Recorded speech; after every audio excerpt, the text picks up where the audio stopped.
On behalf of the Mayor and Council of the Town of Cardston, I'd like to extend a warm welcome to all those in attendance for this year's Remembrance Day ceremony.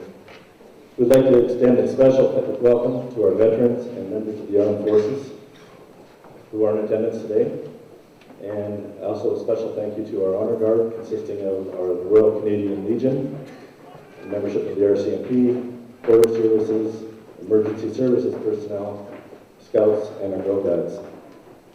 Thank you to our dignitaries for coming today, and recognize MLA Gary Brickman, Mayor Maggie Cronin, and Town Councilors from the Town of Cardston, our Reeve Fred Lacey, and councilors from the county. Thank you for coming today.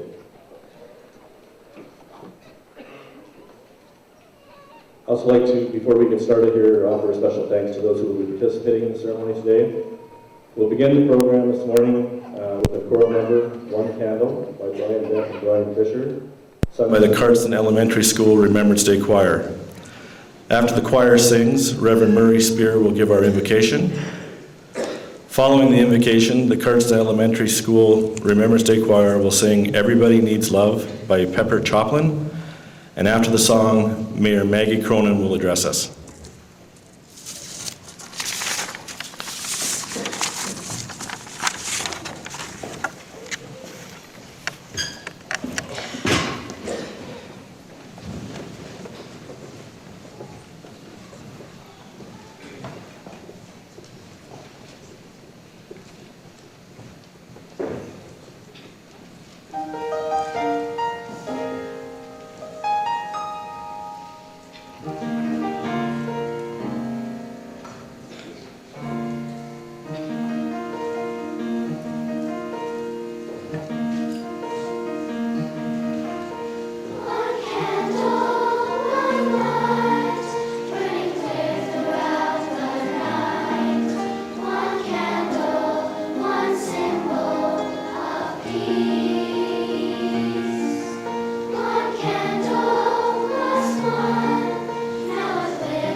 I'll be offering a prayer out of my own tradition, but I recognize that at a community service we come from many backgrounds and from many places of faith.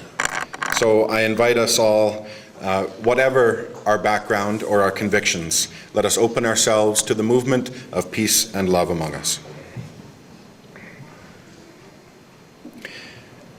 Holy One, God of peace, 96 years ago today, the guns of war fell silent. For 96 years, people have gathered on this day to remember willing sacrifice of young folk who have agreed to wear the uniform of our country. We remember battlefields of Ypres, Passchendaele, Sicily and Normandy, Korea, and so many other places far away in distance and time. We remember peacekeeping missions in troubled places across the globe. We remember more recent campaigns in Kuwait and Afghanistan. We remember first responders and officers of all kinds in our local communities who work to protect the peace and serve the public trust. And as we remember, we utter with those who returned the words, "Never again." Holy One, in this time of song and remembering and recognition, may we feel the presence of peace and love among us. May our observance here reawaken in our hearts and souls a new hope for the possibility of true peace. May our very beings be filled with a vision of justice that brings true peace to the world.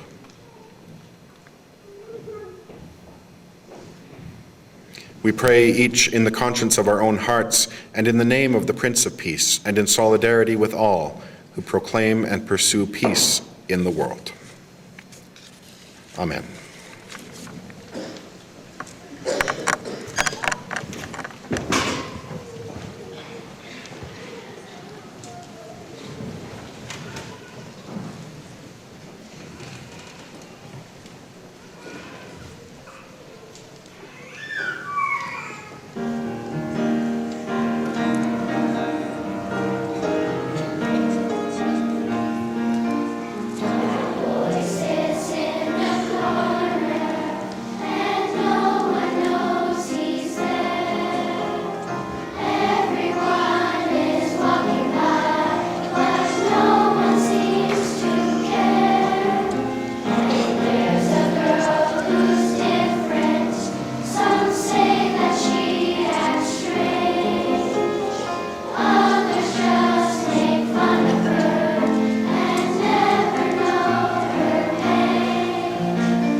Nobody knows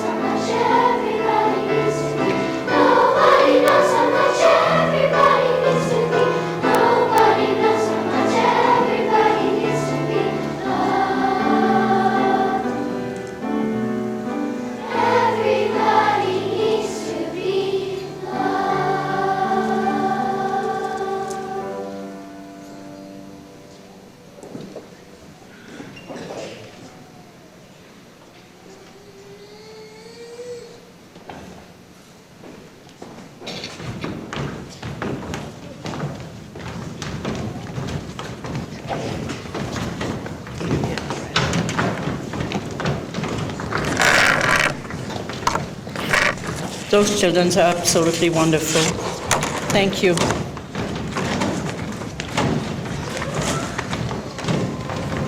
And thank you to the band for setting the tone today.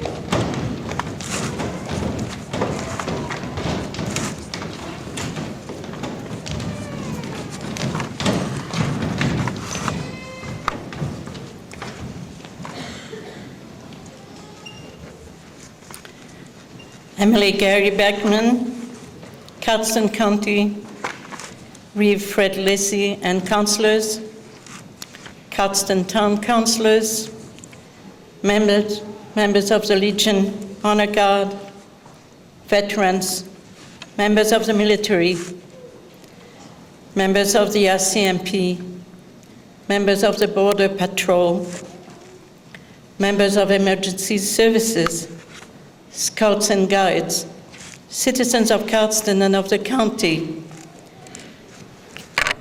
invited guests and friends. My name is Maggie Cronin. I'm the mayor of Cardston, and I welcome you to this 2014 Remembrance Day. I'm so pleased to see so many of you in attendance on this cold and wintry day to remember our local fallen heroes. This year marks the 100th year commemoration of the beginning of the First World War, a war that was to be the last war mankind should have experienced. It all started on June 28, 1914, and was supposed to be a very short war. The Kaiser in July of 1914 told his troops that they would be home before the leaves had fallen from the trees. One of his generals promised his soldiers that in 6 weeks they would march in on the Champs-Élysées in Paris. The French Marshal Joffre thought it might be a long war, but did not prepare his country for it. Across the Channel, and on August 4th, 1914, Great Britain declared war on the enemy. That day, the new British Secretary of State for War, Lord Kitchener, was the only leading official on either side to both expect a long war, 3 years or more, he told an amazed colleague, and act accordingly, immediately building an army of millions of soldiers who would fight 4 years. 4 years later, the war finally ended on November 11th, 1918, when at the 11th hour of the 11th day of the 11th month, in the forest of Vincennes, in a railway car, an armistice treaty was signed between France and Germany. This World War had an enormous amount of casualties. 10 million of military personnel dead, 7 million civilians dead, 20 million wounded or ill. Canada suffered 64,990 military deaths and 2,000 civilian deaths. The civilians were killed in Halifax in December 1917 by an accidental explosion of ammunition. Remembrance Day is a solemn occasion when we come together to commemorate those in the armed forces who gave their life, the ultimate sacrifice in the name of freedom and liberty. Lest we forget. Around me, you can see the framed portraits and stories of some of our local fallen heroes. No longer are they just a name on the roll call. This project was initiated by former Councillor Tim Court along with town staff member Alexis Buzzy. We're grateful to them. Visitors who come to our council chambers attached but a visual tribute to our Cardston fallen heroes. It is a tangible reminder to us all of the price of freedom. Remembrance Day is also a time for us all to put our differences aside and to unite to reflect on time past, present, and future. This reminds me of the touching moment when children of the Shape International School in Belgium, Canadians and Germans, joined hands on a field trip to Saint-Symphorien Military Cemetery near Mons, Belgium. These grade 1 students placed German flags on a tomb of fallen German soldiers and Canadian flags on a tomb of the lone Canadian soldier buried there. Let me tell you something about him.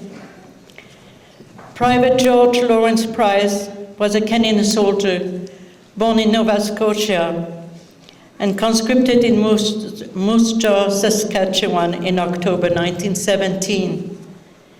He gave the ultimate sacrifice a year and a month later on foreign soil. Let me read to you the inscription on the memorial plaque placed on the wall of the house near the location of his death in Ville-sur-Aisne, Belgium. To the memory of 256265, Private George Lawrence Price, 28th Northwest Battalion, 6th Canadian Infantry Brigade, 2nd Canadian Division, killed in action near this spot at 10:58 hours, November 11, 1918. The last Canadian soldier to die on the Western Front in the First World War, erected by his comrades, November 11, 1968. So you see, Private Price died from a sniper bullet exactly 2 minutes before the armistice ceasefire was signed. He was a young man, just 25 years old.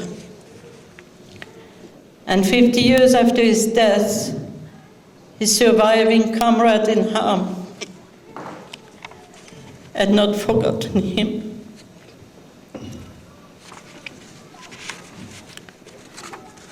But went back to Belgium to honor his memory and his valor in battle. More than ever, and in the light of the tragic events that transpired this past month in Quebec and on Capitol Hill in Ottawa, Remembrance Day is a time to celebrate the fortitude and determination of all those who have served for the love of our country. It is also a time for us to give thanks to all the men and women in uniform who currently serve our country. Day after day, they put themselves in harm's way to protect the fundamental democratic rights and values and principles that are so dear to us as a nation. It is a time to reflect on the fragility of freedom and on the price of peace, lest we forget. On a personal note, having been born of French parents, Remembrance Day is a time for me to reflect on the gift this great country has given me. John Macrae's poem speaks to me. As a French citizen, it symbolized my precious gift of freedom. As a Canadian citizen, it represents a prize of freedom at the hands of brave and courageous young Canadian soldiers. I love Canada. The strength and bravery of its men and women in peacekeeping missions around the world or in action in a field of battle. To our veterans, to our Legion, to our men and women in uniform, and to all those involved in protecting our communities and our freedom, I salute you. We honor you for your service and dedication to our country. Thank you.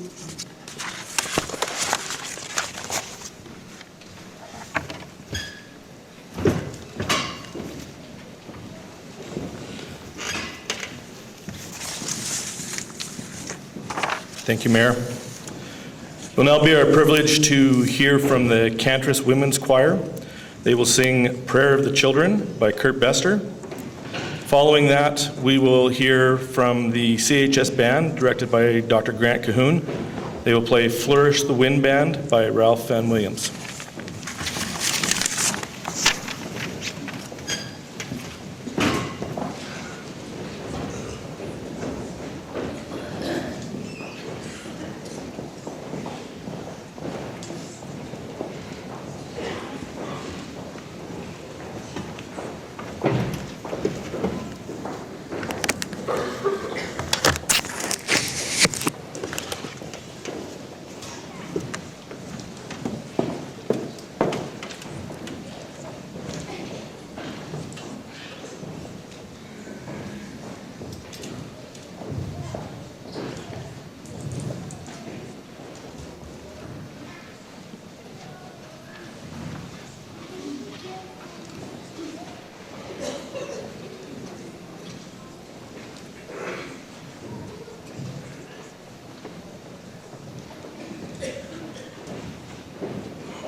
We will now be pleased to hear from Mr. Gordon Brinkhurst. Gord was born in Medicine Hat. He served in the Air Force from 1954 to 1957. He trained as an Air Force fighter in St. John's, Quebec, and served in Quebec and Germany. After his time in the Canadian Armed Forces, he moved to Calgary where he met his wife, Arlene Wilkinson.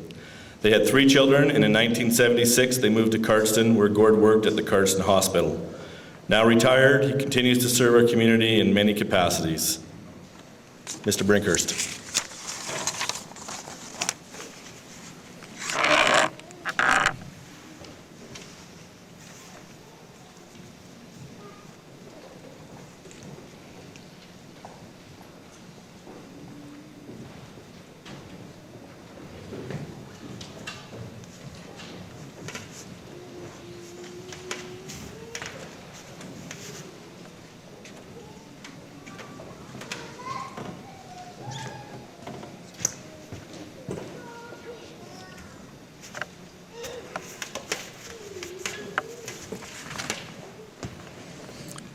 You'll probably wonder why I took the long way around. It would have taken 3 men and a crane to get me up that step.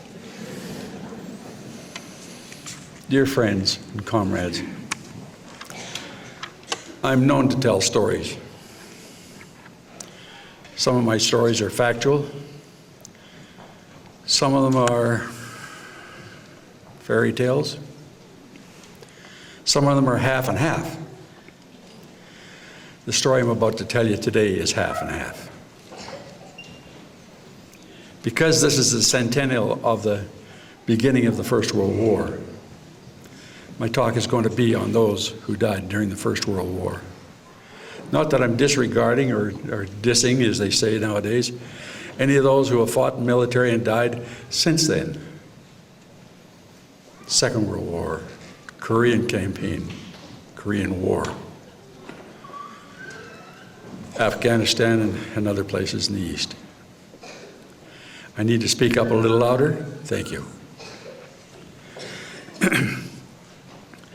This story is about 18 soldiers from the Cardston area who gave their lives during the war to end all wars. Some of the story comes from the military records and some from the imaginations of my mind. In many small towns in Western Canada, the war was an opportunity to take part in an adventure overseas. They rushed to recruiting offices to sign up before the war was over. They were about to have their fun. Many of these men were cowboys who could ride anything with 4 legs and were sure that their shooting skills, honed in by shooting elusive gophers or wily coyotes, could make a quick end to the Hun.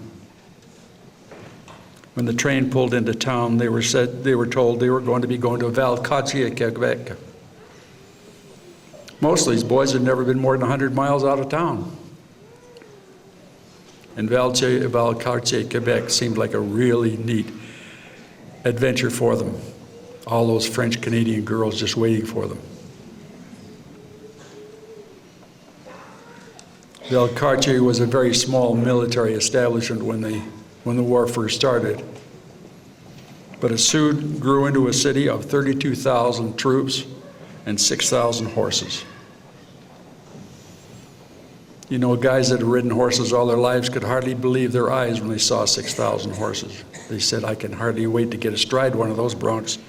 We'll show those Frenchmen how to ride a horse.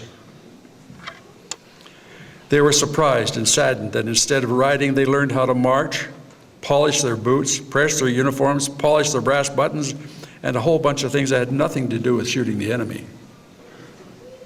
They were really confused. By October the 3rd, the first contingent of the Canadians headed overseas in convoy and landed at Plymouth.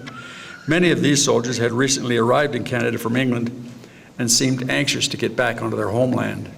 They thought they were going to go visit friends and family and visit old places that their parents had talked about. Instead, they were taken to a place called the Salisbury Plains. They were met by soldiers and instructors who had been through wars before and knew what was happening. They were not friendly to the Canadians. They weren't friendly to each other. They were tough They thought the Canadians were a bunch of rough colonists off the farms and that they'd have to teach them a few lessons. Well, those rough colonists thought otherwise. They thought the instructors were bully boys and had to be dealt with. It took quite a while before they got together and decided that what they had to do was fight a war against the Hun and not against each other. The weather was cold and wet. It was miserable. Any of you who have been in England during early spring or during the wintertime know how cold and miserable it can get in England at that period of time. They lived in tents, not in nice warm barracks as they thought. Many of them got sick. Quite a few of them got scarlet fever and other diseases. My grandfather and his brother both got scarlet fever and were sent home. You know, maybe they were the lucky ones. October the 19th, 1914, the First Battle of Ypres, Belgium began with the French and the Belgic troops, and a few days later, members of the British expeditionary troops took their place in that long and bloody battle. February the 1st, 2nd, and 3rd Division of the 1st Canadian Brigade followed them. I'm not sure when our lads from Cardston actually hit the beaches in France. I'm not sure what they saw when they got there, but they knew it wasn't going to be nice. They knew that the war that was supposed to end by Christmas wasn't going to end by Christmas. As Acting Charles P. Broadbent was proceeding down the field near the Douai-Cambrai Road, sorry, I've lost my place. My wife told me to double space this. I told her I'd double space the talk, but not the paper.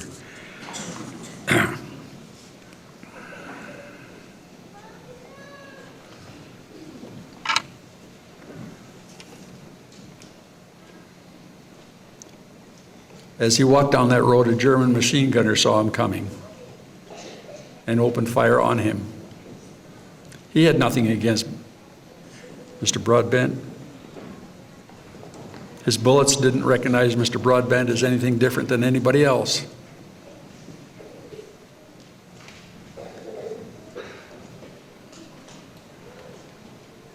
The gunner only saw a person that was there, a threat to him, someone who may try to kill him, and he opened up on Corporal Broadbent and killed him instantly.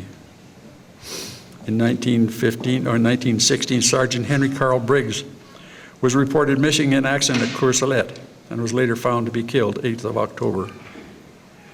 Private Randolph Cecil Booth's body was not found right away and was reported missing. When his dog tags were found, his death was reported.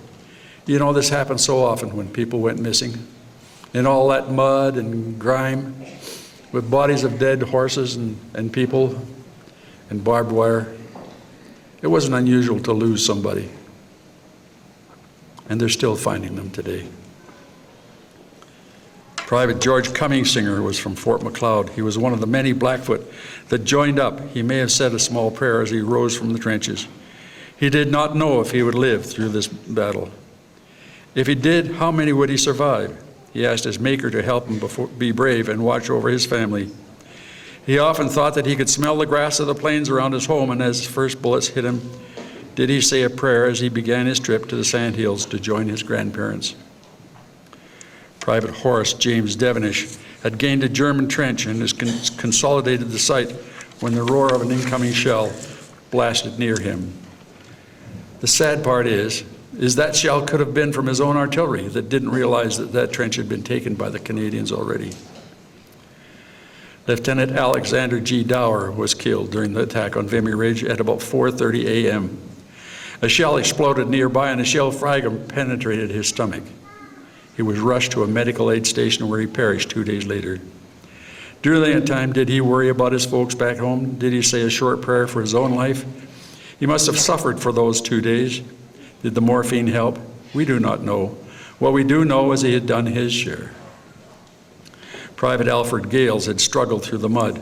Bodies of horses and men and dodging rusty barbed wire shells sprayed mud over everything, and the chatter of machine gun fire ripped through the advancing troops.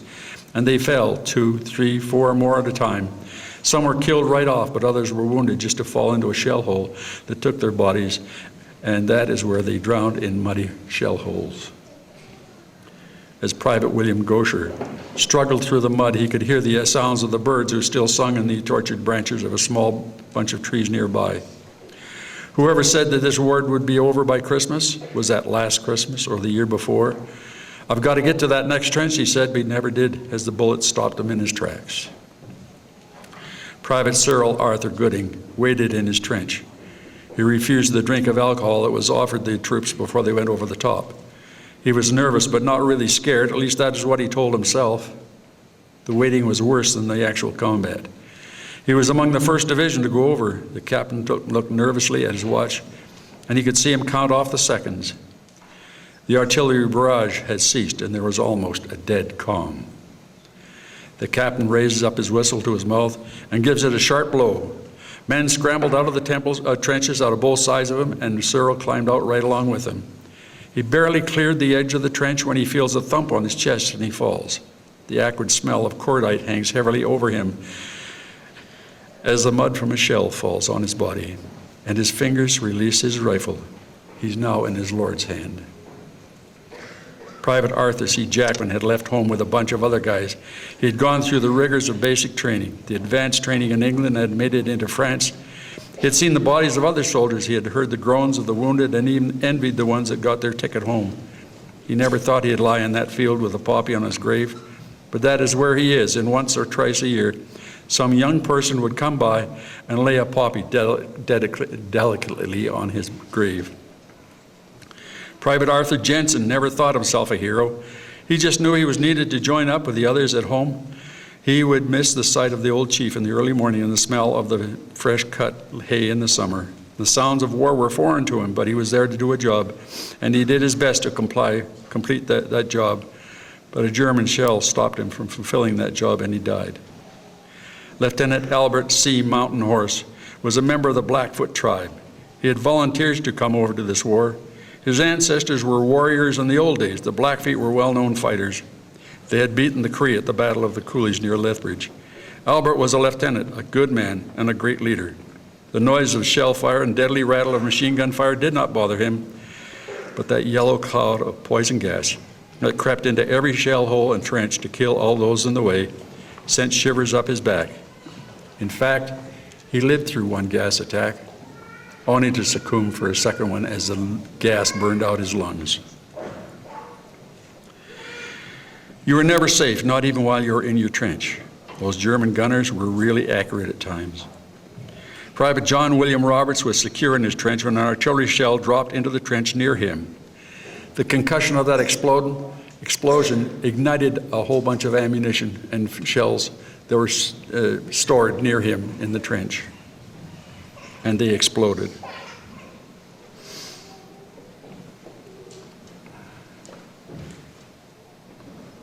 They evacuate him as a casualty clearing station where the results of the wounds killed him. Private William Sibley was another guy. He was no hero. He did his job and that was it. That is what he saw in this war, just another job that needed doing. His folks at home were happy that he joined up.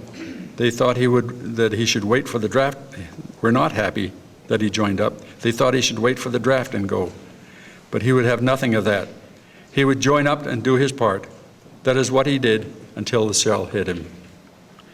Private Norval A. Sorensen was a husky type. He was not a bragger nor loud, but he had a good Nordic stock. His folks had come to Canada for a new life, and they were happy to hear so. When he told his folks that he was expected to sign up to fight the Germans, they agreed that that's what he should do. When they got word that he had been killed in action, they knew that he had sacrificed his life for the opportunity for them to live in this country. Lieutenant Sidney W. Thurber felt the responsibility of being an officer. He was only a lieutenant, and so he did not have the responsibility to direct the tactics, but he needed to be responsible to the men in his charge. He needed to see when they went into action and encourage the stragglers to keep up. He needed to go in with them and watch them as they stumbled and fell, as they were cut down. He may even have to write to the mothers or wives of the children of those who died that day, who would write to his wife and mother, say that he had died in honor. Private William Woodward is the last of the 18 on the cenotaph. Do you think that he may regret his sacrifice? With all the wars we've been through since 1918, was that a waste of personnel and effort?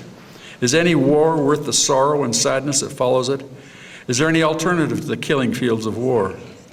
We must remember those who each generation offer their lives to stand up to evil, and evil seems to follow us through time. Until we find an alternative to war, let us all stand and thank the dear Lord for the privilege we have each year to honor our war dead of the past. Thank you.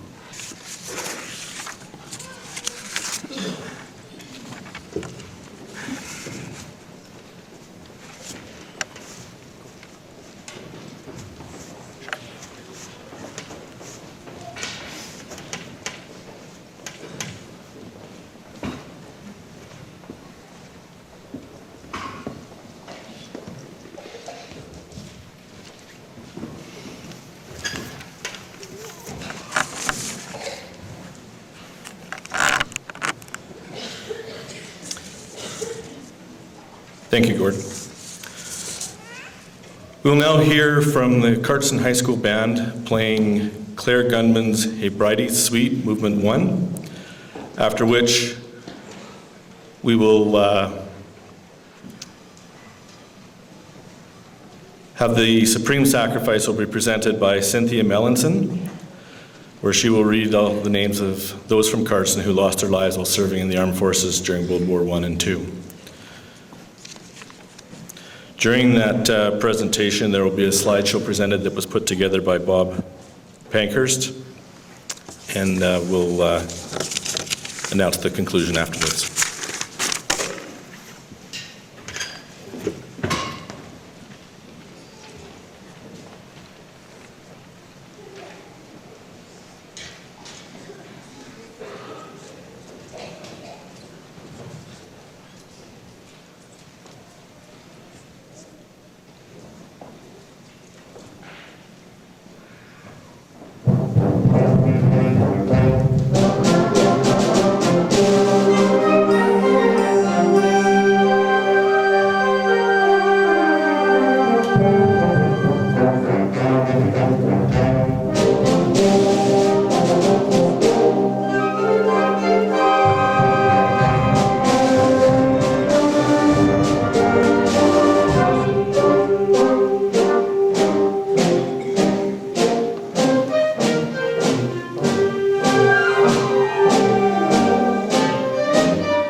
In memory of those who gave their lives in the First World War, 1914 to 1918.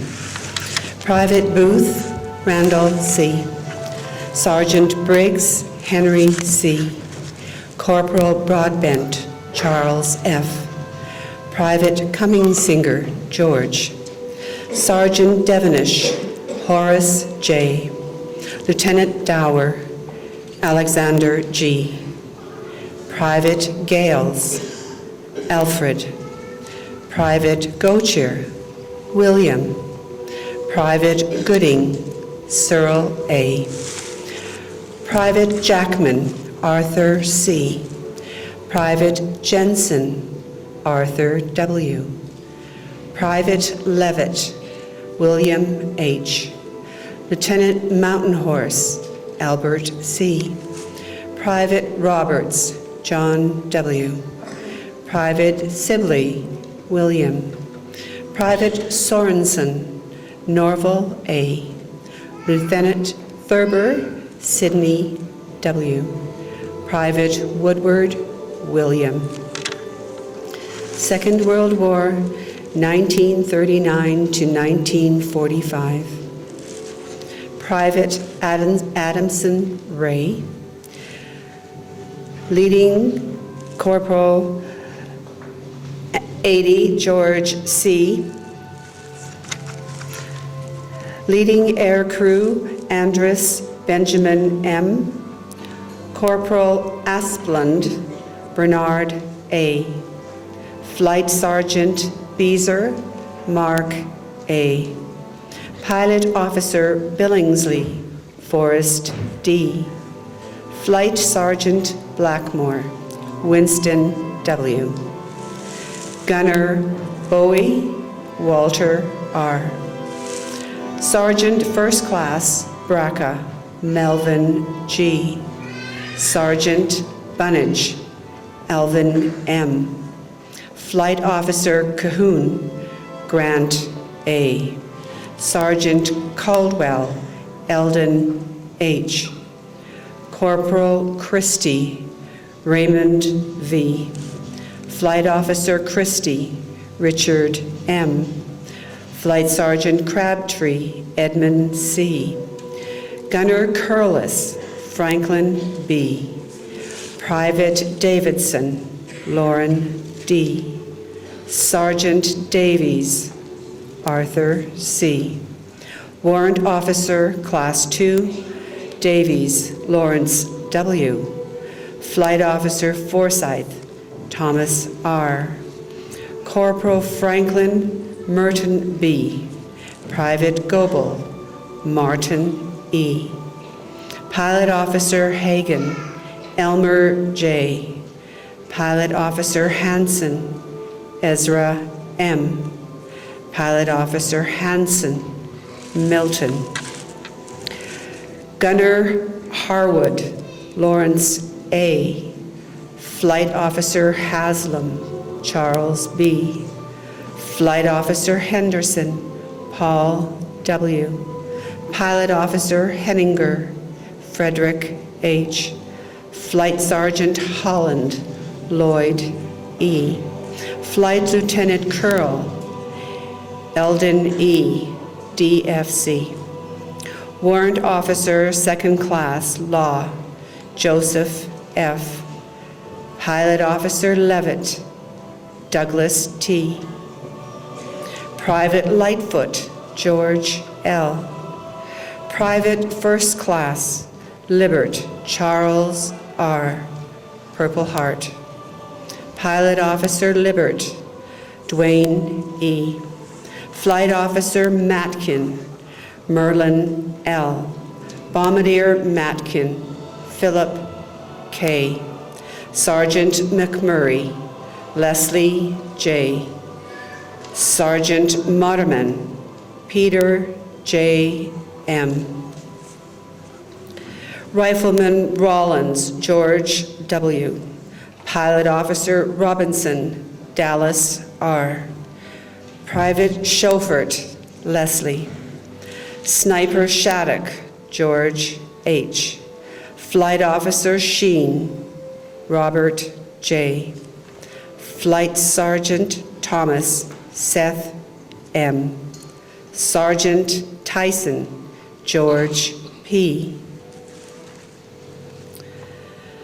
Lance Corporal Whidden Augustus W. Bombardier Wiley John W. Flight Officer Wolf DeVoe.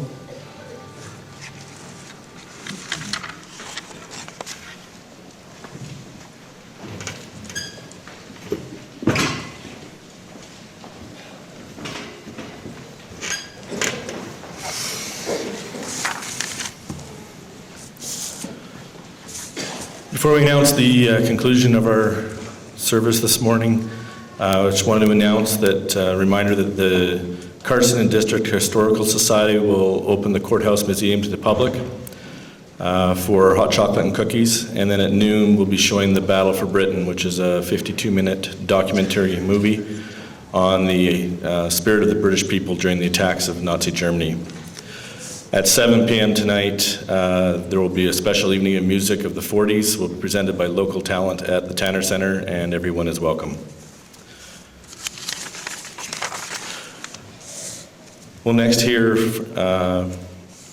Nate Sims will recite In Flanders Fields by John McCrae, after which point we'll have the conclusion of our ceremony taken over by the Royal Canadian Legion, at which we'll hear Last Post from Star Smith, Joyce Marshall, and J.C. Folk, and then a minute of silence. And then we'll have the placing of the wreaths. Thank you.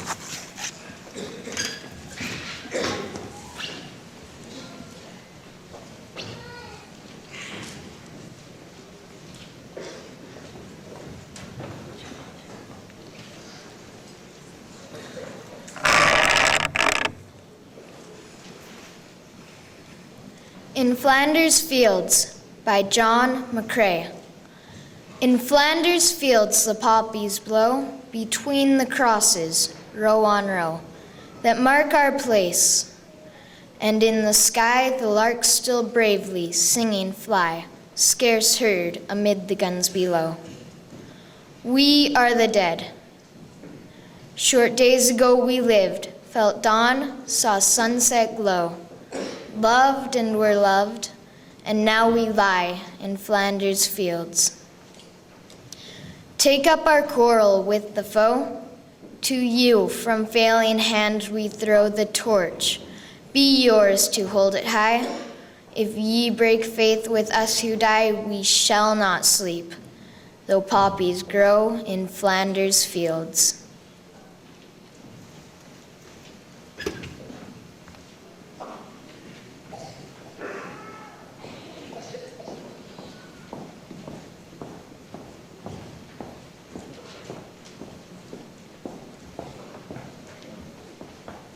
Hooray! Okay, good.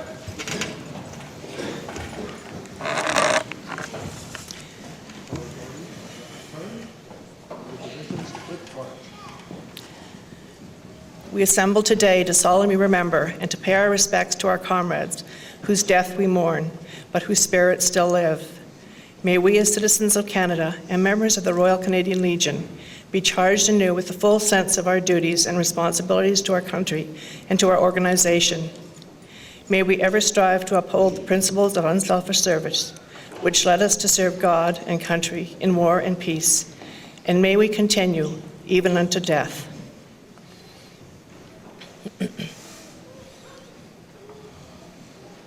Color parties, raise the colors. Gather the colors.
an act of remembrance.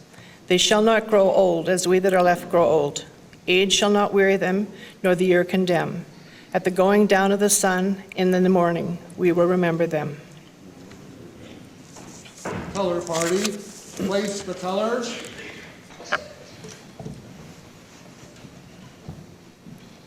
Color party, right, turn. To your positions, quick march.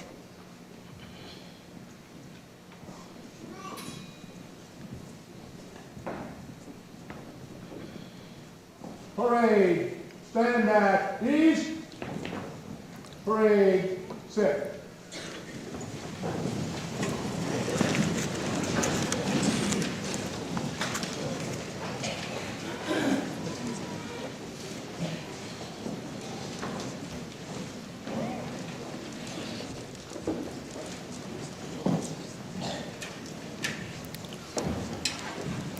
We will now do the laying of the wreaths, and as I call your name, would you please come forward?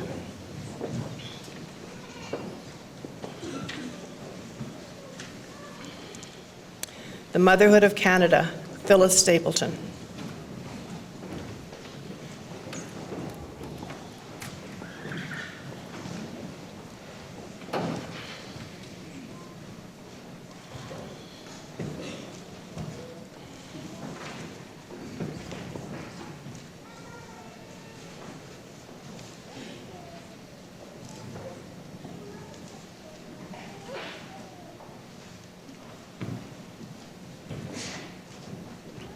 For Canada, Ed Stapleton.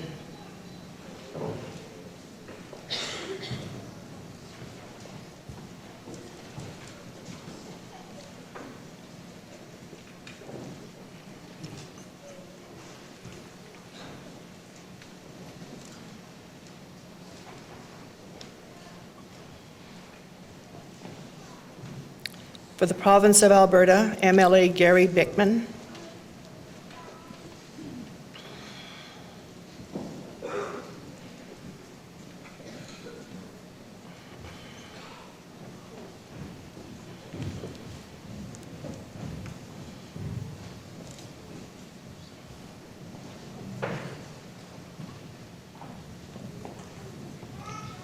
For the town of Cardston, Mayor Maggie Cronin.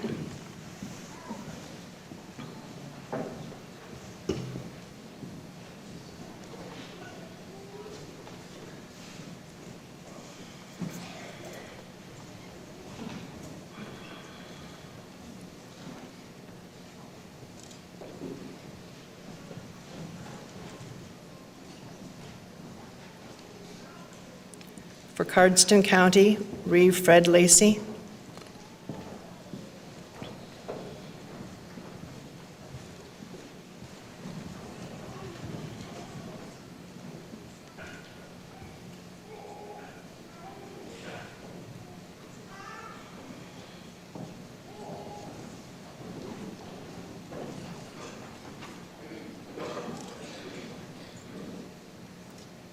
For the Royal Canadian Legion, Tom Wilson.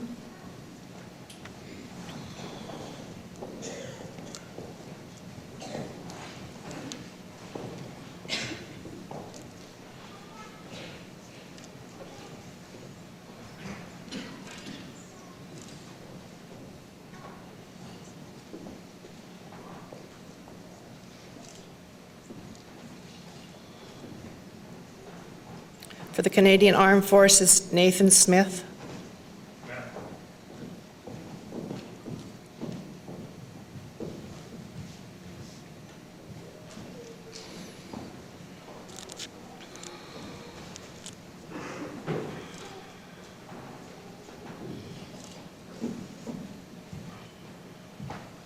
For the Ladies Auxiliary, Lil Kwong.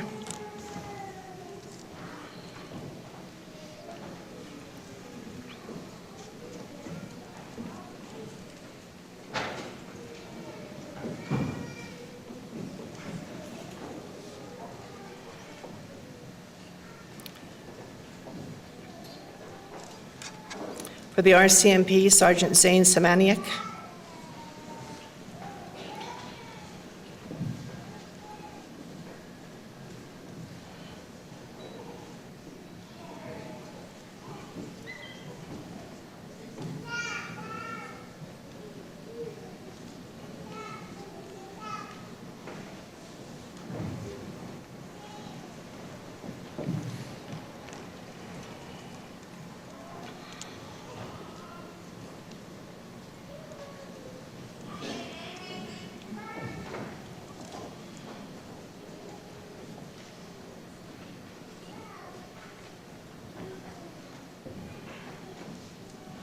For Canadian Border Services, Mike Gregson.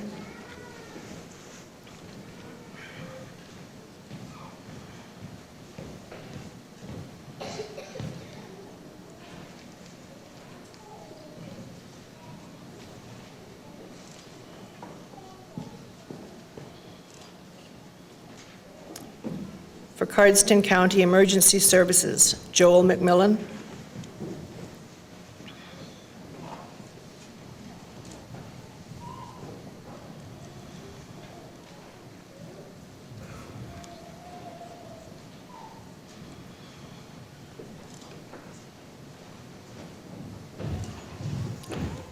For Corrections Canada, Cody Bevins.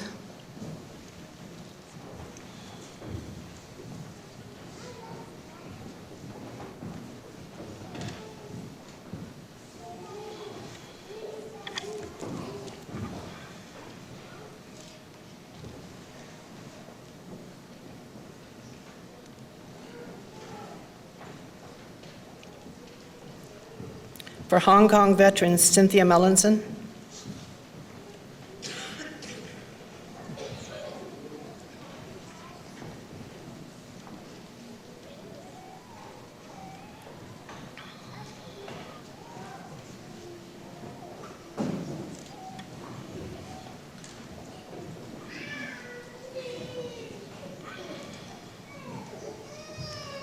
For Korean veterans, Reggie Blackplume.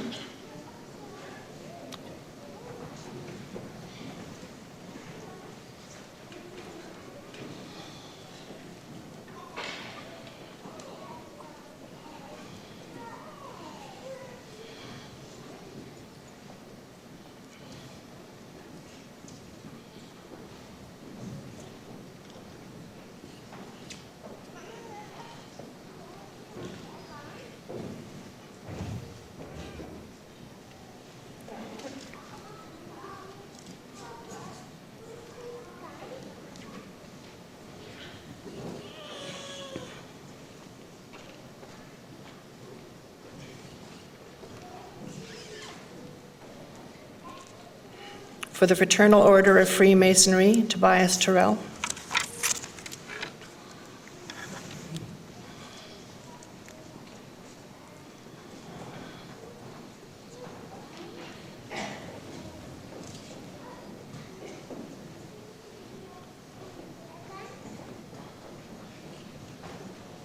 For the Lions Club, Lil Kwong.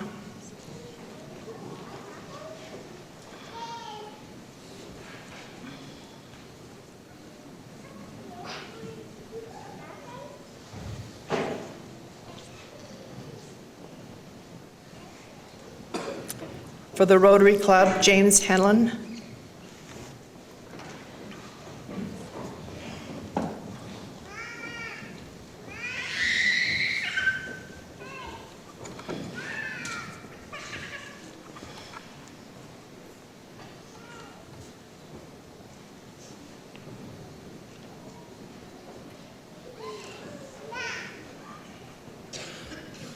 The Girl Guides of Cardston.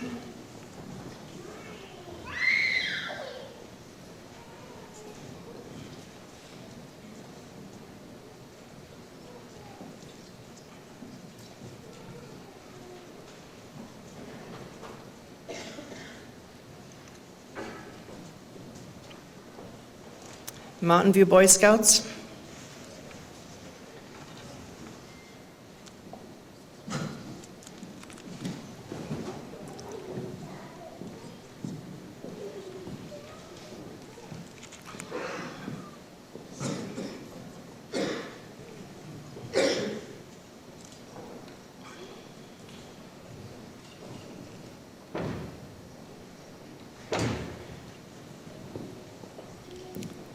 Leonard Nickel for his grandfather, Leonard Nickel.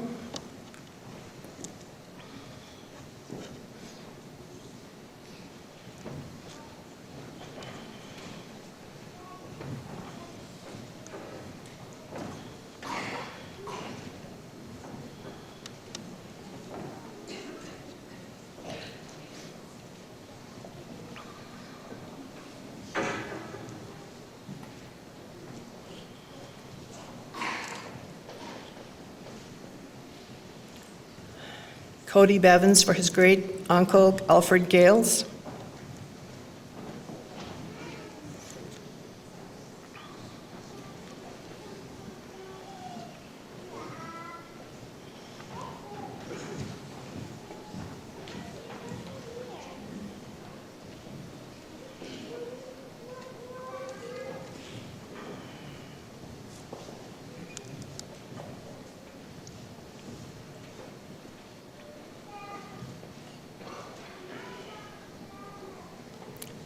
Blaine Bunnage for his father, Alvin Bunnage.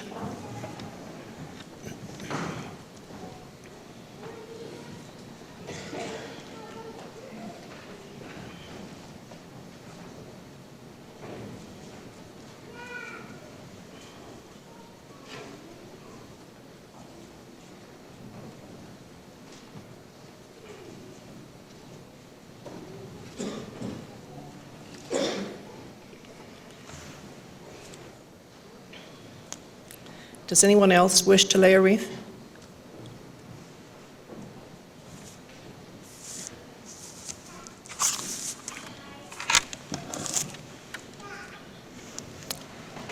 Lord, we thank you for our veterans, for their willingness to risk all so that we could live in peace. May they find the honor and recognition they deserve. We pray their physical, spiritual, and psychological wounds will be healed. Bring peace to those who mourn, and eternal rest to those who have passed on. Amen. At the end of our service, if anybody would like to lay their poppies on the wreaths, you're certainly welcome to do so.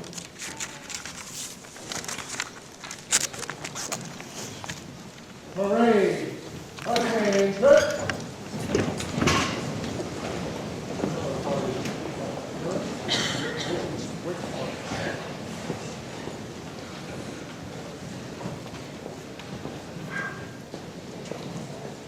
Color party, retrieve the colors.